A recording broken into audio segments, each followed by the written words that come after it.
আমাদেরকে মনে রাখতে হবে আমেরিকা এমন একটা সময়ে স্বাধীন হয়েছিল যখন কিন্তু শিল্পের চেয়ে কৃষির গুরুত্ব ছিল বেশি। যদিও ইউরোপে তখন শিল্প বিপ্লব হয়ে গেছে, কিন্তু ওইসব শিল্পের কাঁচামালের জন্য কৃষি জমির প্রয়োজন ছিল।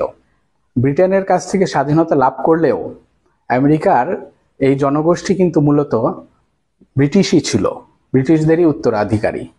ফলে তাদের মধ্যেও কিন্তু ঔপনিবেশিক চিন্তার প্রভাব ছিল। ফলে তাদেরও প্রথম থেকেই চিন্তা ছিল যে কিভাবে আমেরিকার ভূমি বৃদ্ধি করা যায় এবং অনেক অনেক ভূমি দখলে নিয়ে প্রচুর পরিমাণে চাষাবাদ করে দু হাতে টাকা কামানোর একটা ইচ্ছা তাদের মধ্যে ছিল।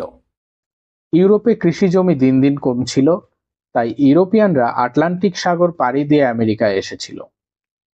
এতে জমির অভাব যদিও বা দূর হয়েছিল, অন্য এক সমস্যা রয়েই গেল।